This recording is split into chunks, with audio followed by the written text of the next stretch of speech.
दोस्तों नमस्कार। बीबी sir UK में आपका फिर से स्वागत है। आज हम देखने वाले हैं उत्तराखंड डीएलएड जो 2022 में इंट्रेंस का एग्ज़ाम हुआ था, उसमें किस प्रकार के प्रश्न पूछे गए थे टीचिंग एप्टीट्यूड में। चलिए स्टार्ट करते हैं। पहला प्रश्न पूछा गया था, ये सेट ए है, तो आप उस पेपर के अकॉर्डिंग देख सकते हैं आप।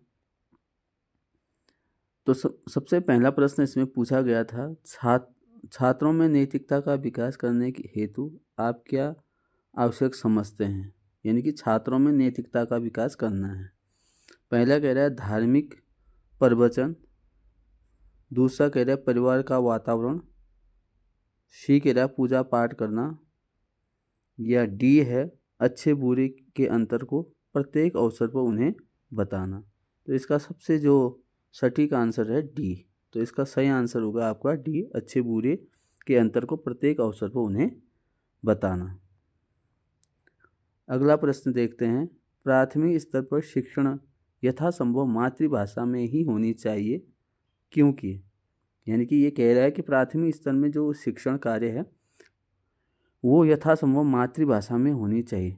तो क्यों होनी चाहिए? पहला ऑप्शन दे रहा है, ये कहता है यह बच्चों में आत्मविश्वास विकसित करता है, दूसरा है यह अधिगम को सरल बनाता है, तीसरा है यह बौद्धिक विकास में सहायक है, चौथा है यह शिक्षार्थियों को प्राकृतिक वातावरण में सीखने में सहायक है। तो इसका सही आंसर आपका होना चाहिए डी, क्योंकि इसमें भी जो प्राकृतिक वातावरण यानी कि बच्चा जो मातृभाषा में ठीक से सीखते हैं, क्योंकि यह अपने घर परिवार से सीखते हैं। तो ये अगर उन्हें मातृभाषा में शिक्षा दी जाए तो उनके लिए सरल, सजग और एक प्राकृतिक वातावरण मिलता है। अगला प्रश्न देखते हैं, स्कूली शिक्षा की गुणवत्ता विशेष रूप से निर्भर करती है। तो पहला कह रहा है आधारभूत सुविधाएं, दूसरा कह रहा है वित्तीय प्रावधान, तीसरा अंतर्राष्ट्रीय सहयोग, चौथा है शिक्षक शिक्षा की गुणवत्ता। तो सबसे सटीक आंसर इसका भी डी रहेगा, शिक्षक शिक्षा की गुणवत्ता। अगला प्रश्न है, शिक्षक की सीखने की क्षमता को जानने के लिए कौन सा परीक्षण किया जाता है। तो इसमें कह रहा है कि शिक्षक की सीखने की क्षमता को जानने के लिए कौन सा परीक्षण किया जाता है। तो इसमें पहला ऑप्शन सही होना चाहिए, अभिक्षमता परीक्षण। मनोवृत्ति परीक्षण नहीं, उपलब्धि परीक्षण नहीं, दार्शनिक नहीं। इसका सही आंसर होना चाहिए ए। अगला प्रश्न है, उच्च बौद्धिक क्षमता के लोग अध्यापन में तभी आते हैं जब वे। क्यों आते हैं ये जो उच्च क्षमता वाले लोग? तो इसमें ऑप्शन दे रखा है, दूसरा कोई व्यवसाय नहीं पाते, ये बिल्कुल गलत है, कम काम करना पड़ता है, ये भी बिल्कुल गलत है, ट्यूशन द्वारा अधिक धन कमाया जाता है, ये भी बिल्कुल गलत है, और चौथा है शिक्षक जैसा चुनौती भरा जीवन बिताना चाहते हैं। तो ये आंसर आपका बिल्कुल सही होगा। अगला प्रश्न देखते हैं, शिक्षक छात्र के लिए किसके समान है? देखो, पिता की स्थिति में होता है, माता की स्थिति में होता है, मित्र व हितैषी की स्थिति में होता है, या उपरोक्त सभी। तो इसका सही आंसर होगा सी, मित्र और हितैषी की स्थिति में होता है। अगला प्रश्न है, विद्यालय से छात्रों के भागने का कारण। जो विद्यालय से छात्र जब भाग जाते हैं तो उसका मेन जो मुख्य कारण क्या हो सकता है, ये कह रहा है। पहला कह रहा है रुचिकर कक्षा शिक्षण न होना, दूसरा छात्रों की शिक्षा में रुचि न होना, सी है छात्रों को दंड न देना, और लास्ट है अध्यापकों का समस्या के प्रति उदासीन होना। तो इसका सबसे सटीक आंसर है डी। अगला प्रश्न देखते हैं, कक्षा में तिरस्कृत बालक का संभावित व्यवहार होगा। कैसा होगा? जिसको तिरस्कृत किया जाता है ऐसे बालक का व्यवहार कैसा होगा? क्रोधपूर्ण, उत्साही तो बिल्कुल नहीं हो सकता, नकारात्मक और भगोड़ा जैसा। तो इसका सही आंसर होगा नकारात्मक। अगला प्रश्न देखते हैं, नए अध्यापक कि नाकामी के पीछे सबसे महत्वपूर्ण कारण है। ये कह रहा है कि नए नए अध्यापक की नाकामी के पीछे सबसे महत्वपूर्ण कारण है अंतर्व्यक्तिक यानी कि अंतर्व्यक्तिगत संबंध की कमी, बोलने की योग्यता में कमी, विषय के ज्ञान की कमी या लड़कों के साथ कठोर व्यवहार। तो इसका सही आंसर क्या होना चाहिए? अंतर्व्यक्तिक संबंध की कमी। अगला प्रश्न है अध्यापक को अध्यापन प्रारंभ करने से पूर्व पाठ का परिचय कराना चाहिए। पहला ऑप्शन। दूसरा कह रहा है अपनी भाषा में दक्ष होना चाहिए। तीसरा कह रहा है अपने विषय में निपुण होना चाहिए। चौथा है उपर्युक्त तो सभी। तो इसमें सभी चीज़ें महत्वपूर्ण है एक अध्यापक के लिए, तो इसका डी ऑप्शन सही रहेगा। अगला प्रश्न देखते हैं। एक अध्यापक जो अपने छात्रों का ध्यान आकर्षित करने में सफल न हो रहा हो, उसे चाहिए कि यदि एक अध्यापक है जो छात्रों का ध्यान आकर्षित करने में सफल न हो रहा हो तो उसे क्या करना चाहिए? वह अपने शिक्षण विधि का मूल्यांकन करके उसमें सुधार लाना चाहिए। बिल्कुल सही है। वह अपने पद से त्यागपत्र, ये भी गलत है। वह अपने शिष्यों की गलती ढूंढे, बिल्कुल गलत है। वह डिक्टेशन देना प्रारंभ कर दे, नहीं। तो इसमें सबसे सही आंसर है ए वाला। अगला प्रश्न, यदि आपके कुछ छात्र परिसर में आपके साथ दुर्व्यवहार करते हैं तो आपको अवश्य ही क्या करना चाहिए? प्रधानाचार्य को सूचित करना चाहिए, बिल्कुल गलत। उनके अभिभावकों को सूचित करना चाहिए, ये भी बिल्कुल गलत। अपने स्वयं के चरित्र और ज्ञान के माध्यम से उसके व्यवहार में सुधार लाना चाहिए, बिल्कुल सही है। ये सी ऑप्शन इसका बिल्कुल सही रहेगा। डी वाला दे रखा है इन छात्रों के विरुद्ध अन्य अध्यापकों की सहायता से अभियान चलाना चाहिए, ये भी बिल्कुल गलत है। तो इसका सही आंसर होगा आपका अपने स्वयं के चरित्र तथा ज्ञान के माध्यम से उनके व्यवहार में सुधार लाना चाहिए। अगला प्रश्न देखते हैं। यदि कोई छात्र कक्षा में बेहोश हो जाता है तो आप सबसे पहले क्या करेंगे? पहला, प्रधानाचार्य के कार्यालय में की ओर दौड़ेंगे, बिल्कुल गलत। बच्चे के माता पिता को सूचित करेंगे, बिल्कुल गलत। उसे प्राथमिक चिकित्सा देंगे तथा किसी निकट के डॉक्टर से संपर्क करेंगे, ये बिल्कुल सही है। और डी दे रखा, उस लड़के को घर भेजने का प्रबंध करेंगे, ये भी गलत है। तो सी आंसर बिल्कुल सही है। अगला प्रश्न है छात्र पाठ में तभी रुचि लेंगे यदि, अगर छात्र जो है अध्यापन कार्य यानी पाठ में तभी रुचि लेंगे। पहला ऑप्शन, उनके साथ मित्रता का व्यवहार करें, उन्हें जिस ज्ञान की आवश्यकता है वह दें। अगला है वीडियो कार्यक्रम के द्वारा पढ़ाएं। और डी है उन्हें बताएं कि यह सीखने के लिए आवश्यक है।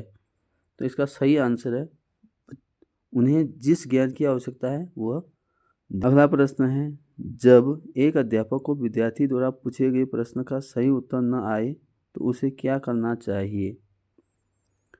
पहला है कोई अस्पष्ट उत्तर देकर विद्यार्थी को संतुष्ट कर देना चाहिए।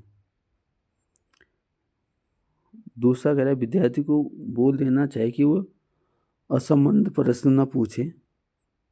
सी है विद्यार्थी को बता देना चाहिए कि वह बाद में उत्तर देगा।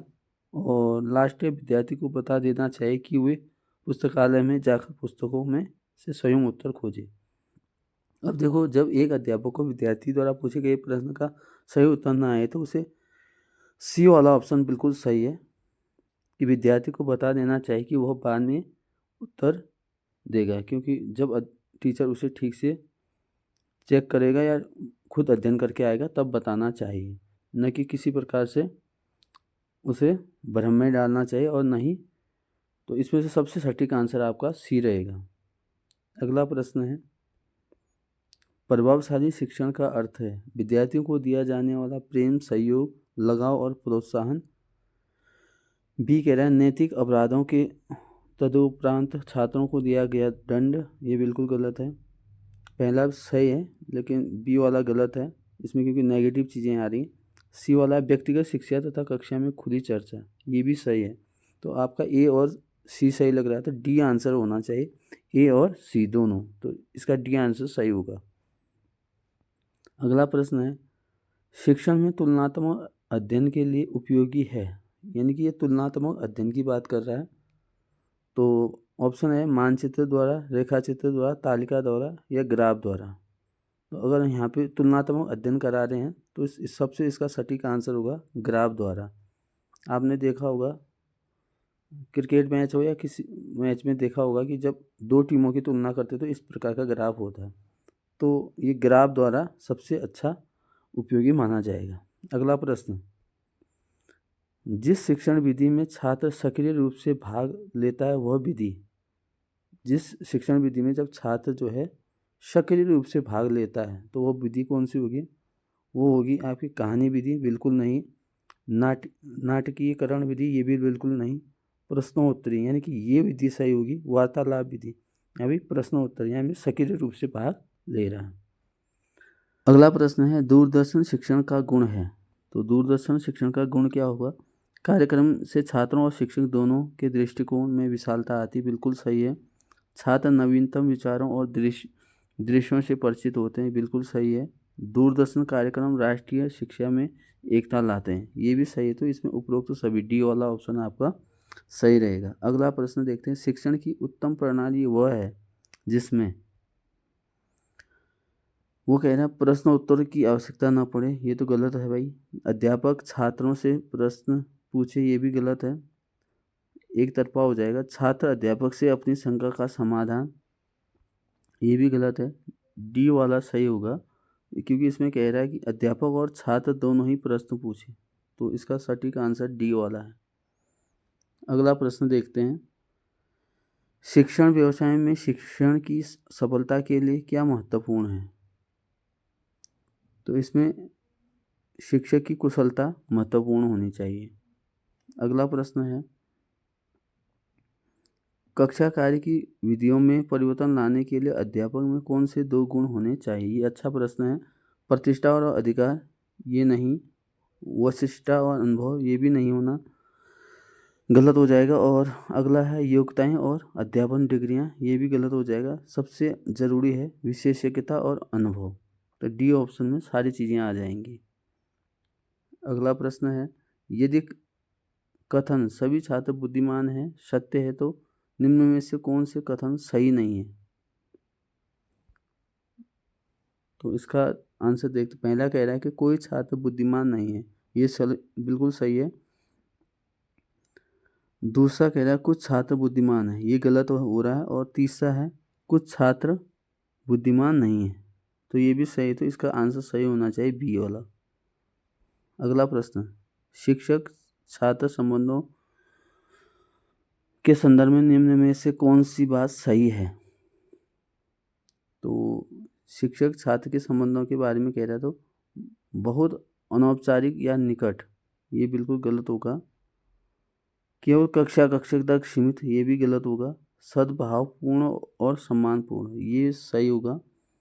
और डी बिल्कुल गलत है। तो इसका आंसर जो 74 का है वो आंसर होगा आपका सी वाला।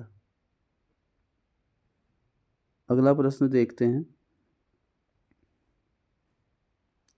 एक सजीव कक्षा की स्थिति में यह हो सकता है, सजीव की बात कर रहा है, समय समय पर हंसी के फव्वारे उड़े, संपूर्ण शांति रहे, छात्र शिक्षक वार्तालाप निरंतर हो, छात्रों में जोर जोर से वाद विवाद हो। तो इसका सही आंसर क्या होना चाहिए? इसका सटीक आंसर है छात्र शिक्षक वार्तालाप जो है निरंतर हो। अगला प्रश्न है यदि कोई अभिभावक अपने बालक की परीक्षा में किसी प्रकार का भेदभाव अथवा पक्षपात करने के लिए कहे तो अध्यापक को चाहिए कि क्या करना चाहिए इसमें, इस परिस्थिति में? पहला दे रखा उसकी सहायता करने का प्रयत्न करे, बिल्कुल गलत। उससे कहे कि वह फिर कभी ऐसा ना कहे, ये भी बिल्कुल गलत। तो इसमें है नम्रता और दृढ़ता के साथ ऐसा करने से मना कर दे, ये बिल्कुल सही है। और कठोरता से उसे वहाँ से चले जाने के लिए कहे। तो इसमें जो सबसे एक टीचर का सबसे उचित व्यवहार यही है कि नम्रता तथा दृढ़ता के साथ ऐसा करने के लिए मना कर दे। अगला प्रश्न है, एक छात्र यह जानना चाहता है कि क्या वह एक विशिष्ट रोजगार में अच्छा अंक प्रदर्शन करेगा। इसका पूर्वानुमान लगाने के लिए निम्न में से किस उपकरण का प्रयोग किया जाएगा। तो इस प्रश्न का जवाब क्या होना चाहिए। पहला है अभिवृत्ति परीक्षण, दूसरा अभियोग्यता परीक्षण, तीसरा है बुद्धि परीक्षण, चौथा है रुचि परीक्षण। तो इसका सही आंसर होना चाहिए अभियोग्यता परीक्षण। अगला है, एक स्कूल शिक्षक श्री पटेल ने अपने छात्रों की सहायता से एक पाठ्यक्रम प्रतिमान विकसित किया। आने वाले वर्षों में यह प्रतिमान इतना लोकप्रिय हो गया कि धीरे धीरे जनपदों, राज्य, देश के सभी स्कूलों में इस प्रतिमान को लागू कर दिया गया। यह उदाहरण है। तो ये किसका उदाहरण है। तो इसका उदाहरण है, ये आपका हो जाएगा, पहला तो प्रदर्शन और प्रतिमान का है, दूसरा आधार प्रतिमान का होगा। तो ये बी आंसर सही होना चाहिए और बी सही है। और प्रशासनिक प्रतिमान का प्रणाली और विश्लेषण प्रतिमान का, तो इसका बी आंसर बिल्कुल सही होगा।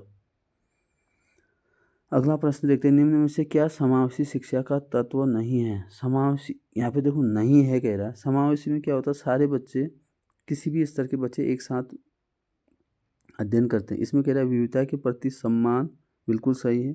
शून्य अस्वीकृति, सहयोग, बिल्कुल सही है लग रहा है। और विशेष वर्ग का स्थापन, तो ये डी ऑप्शन बिल्कुल गलत है। तो इसका, क्योंकि इसमें से नहीं है कह रहा है, तो ये डी वाला सही होगा। अगला प्रश्न देखते हैं, पाठ्यक्रम विकास के जमीनी प्रतिमान के निर्णय कौन लेता है। पाठ्यक्रम के लिए कह रहा है, तो जमीनी स्तर पर जो निर्णय लेता है वो आपका अध्यापक। चलिए अगला प्रश्न देखते हैं, एक शिक्षक विद्यार्थियों के साथ परिचर्चा आयोजित करता है, उन्हें शिक्षा के उच्चतर माध्यमिक स्तर पर उपयुक्त विषय का चयन करने में समर्थ बनाता है। इस प्रकार के निर्देशन को क्या कहा जाता है। तो इसको कहेंगे हम शैक्षणिक निर्देशन। ऊपर व्यक्तिक नहीं होगा, व्यावसायिक नहीं होगा और मनोवैज्ञानिक नहीं होगा, ये होगा शैक्षणिक, क्योंकि वो आगामी शिक्षा के लिए निर्देशन कर रहा है। अगला है, प्रक्षेपित माध्यम वर्ग के अंतर्गत सम्मिलित शिक्षण सामग्री है। प्रक्षेपित मतलब इसमें होगा आपका चित्र नहीं होगा, फोटोग्राफ नहीं होगा, फिल्म, ये फिल्म से होगा, यानी कि ये वाला होगा आपका सी आंसर। अगला प्रश्न देखते हैं, दृश्य सहायक सामग्री का एक उदाहरण। दृश्य मतलब केवल जिसमें कोई चित्र दिखेंगे, डायग्राम वगैरह दिखेंगे। तो फेनल बोर्ड होना चाहिए, रेडियो नहीं होगा, ग्रामोफोन नहीं होगा और टेप रिकॉर्डर नहीं होगा। तो इसका ए आंसर बिल्कुल सही होगा। अगला प्रश्न देखते हैं, अच्छी परीक्षण विधियों की महत्वपूर्ण विशेषताएं हैं। तो उसके लिए वस्तुनिष्ठता होनी चाहिए, विश्वसनीयता होनी चाहिए, वैधता होनी चाहिए और व्यवहारिकता भी होनी चाहिए। तो इसका सही आंसर होना चाहिए सी, सभी जरूरी है। अगला है, शिक्षण के सबसे महत्वपूर्ण उद्देश्य है। तो ज्ञानात्मक उद्देश्य, भावात्मक और क्रियात्मक, तीन के तीन जरूरी है। तो इसमें उपरोक्त सभी होंगे। अगला प्रश्न देखते हैं, शिक्षण का नियोजन करने के लिए शिक्षक व कौन सी क्रियाएं करनी होती है। तो पहला कह रहा है कार्य विश्लेषण, शिक्षण उद्देश्यों की पहचान, अधिगम उद्देश्यों को लिखना, उपरोक्त सभी। तो इसका भी सही, भी उपरोक्त सभी वाला सही होगा। अगला प्रश्न है, कहानी कथन प्रविधि के संबंध में निम्नलिखित में से कौन सा बिंदु सही नहीं है कह रहा। तो इसमें सही नहीं है कौन सा बिंदु, कहानी की भाषा शैली, विषय वस्तु सरल, रोचक और प्रभावमय होनी चाहिए। तो बिल्कुल सही है। दूसरा है, कहानी कहने का ढंग स्पष्ट और आकर्षक होना चाहिए, ये भी बिल्कुल सही है। कहानी को पढ़कर सुनाना उपयुक्त नहीं है, बिल्कुल सही है, क्योंकि कहानी को पढ़कर सुनाना उपयुक्त नहीं है। अगला है, कहानी लंबी होनी चाहिए। तो ये जरूरी नहीं है कि कहानी लंबी हो, तो ये वाला ऑप्शन इसका गलत है। अगला प्रश्न पूछते समय किन बिंदुओं पर विशेष ध्यान देना चाहिए। ये प्रश्न संबंधित से आया है, क्योंकि प्रश्न पूछना भी एक कौशल और या स्किल होता है। प्रश्नों का वितरण कक्षा के सभी छात्रों के लिए समान रूप से होना चाहिए। बिल्कुल सही, क्योंकि एक अध्यापक को कक्षा के अंदर कोशिश करनी चाहिए कि सभी छात्रों से ये प्रश्न पूछा जाए, समान वितरण हो। दूसरा, प्रश्नों की पुनरावृत्ति नहीं होनी चाहिए। बिल्कुल सही है, क्योंकि प्रश्नों की पुनरावृत्ति से समय बर्बाद होता है। अगला है, प्रश्न पूछने के ढंग में विविधता होनी चाहिए। ये भी बिल्कुल सही है, तो इसका सही आंसर होना चाहिए 3 के 3 डी सही है, 1 2 3। अगला प्रश्न है, निम्न में से कौन सी शिक्षण प्रविधि नहीं है? शिक्षण प्रविधि नहीं है। प्रश्न प्रविधि पहला दे रखा है, दूसरा दे रखा है कहानी कथन, मूल्यांकन प्रविधि और उदाहरण प्रविधि। तो उदाहरण प्रविधि होती है, कहानी कथन विधि भी होती है, लेकिन प्रश्न प्रविधि भी होती है, लेकिन मूल्यांकन विधि नहीं है। तो इसका सही आंसर होगा सी। अगला है, निम्न में से कौन सी एक धीमी गति से सीखने वाले छात्र की विशेषता नहीं है? तो ये कह रहा है धीमी गति से सीखने वाले छात्र की विशेषता नहीं है। तो पहला ऑप्शन है सीमित शब्दावली, सही है। ध्यान की छोटी सी अवधि, ये भी सही है। अमूर्त सोच, ये बिल्कुल गलत है। रुचियों की सीमित सीमा, तो जो धीमी गति से सीखता है तो ये सारे गुण उस पर दिखते हैं, लेकिन अमूर्त सोच नहीं होती।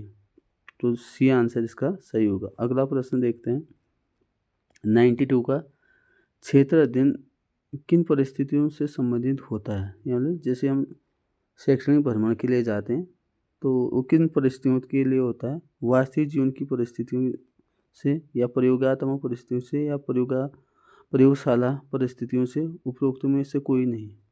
तो ये इसका सही आंसर होगा आपका ए, क्योंकि हम वास्तविक चीज़ों को वहाँ पे दिखाते हैं बच्चों को। अगला है, निम्नलिखित में से कौन सा कथन प्रभावी शिक्षण के संदर्भ में सर्वाधिक उचित है? यानी कि निम्नलिखित में कौन सा कथन प्रभावी शिक्षण के संदर्भ में सर्वाधिक उचित है? तो इसका सही जवाब कौन सा होना चाहिए? कक्षा में अनुशासन बनाए रखना, शिक्षक को निष्कपटता, शिक्षक द्वारा छात्रों को सिखाना और समझाना। सी आंसर बिल्कुल सही होना चाहिए। और शिक्षक की शिक्षण में अभिरुचि, तो सी आंसर आपका बिल्कुल सही है। अगला प्रश्न है, एक शिक्षक का मूल कर्तव्य है। एक शिक्षक होने के नाते उसका मूल कर्तव्य क्या होना चाहिए? पहला कह रहा है कि छात्रों के बौद्धिक स्तर को बढ़ाना और छात्रों के भौतिक स्तर में सुधार लाना, छात्रों में बहुमुखी विकास में सहायता करना और छात्रों में मूल्य प्रणाली का आत्मसात करवाना। तो आप देखेंगे कि ये सीमित है, ये भी सीमित की बात कर रहा है, ये भी सीमित की बात कर रहा है। तो इसका सही आंसर होगा बहुमुखी विकास में सहायता प्रदान करना, सी आंसर है।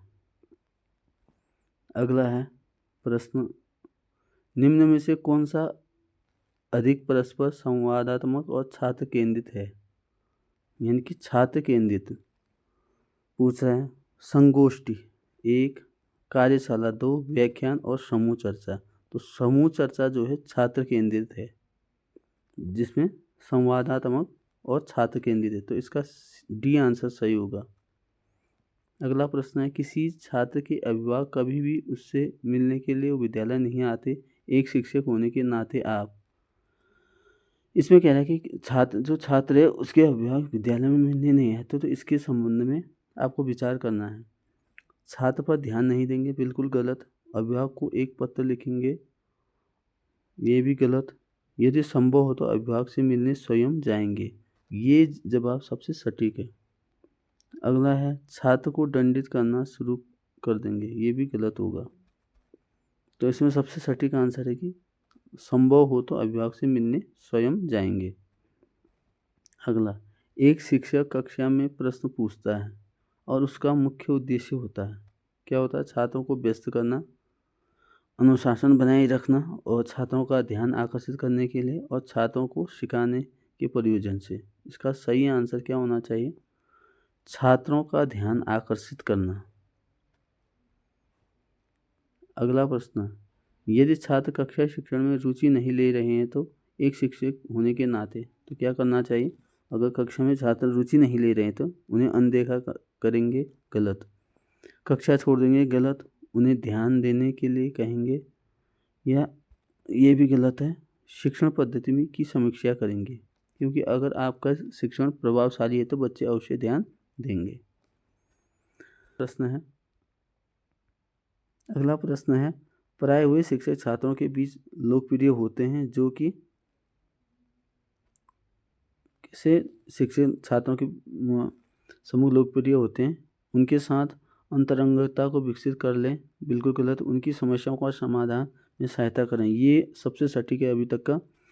सी है, उन्हें अच्छा ग्रेड दें, बिल्कुल गलत है। अतिरिक्त शिक्षण शुल्क के लिए कक्षाएं लें, बिल्कुल गलत है। तो इसका सही आंसर होगा उनकी समस्याओं के समाधान में सहायता करें। लास्ट प्रश्न है, किसी बच्चे के लिए समाजीकरण का प्रथम स्रोत है। समाजीकरण का जो प्रथम स्रोत है वो परिवार, बिल्कुल सही है। बी विद्यालय, मंदिर, फिर खेल का मैदान। तो इसका सही आंसर होगा परिवार। तो आज के लिए इतना ही काफ़ी है। अब अगले वीडियो में हम अगला पेपर देखेंगे। धन्यवाद।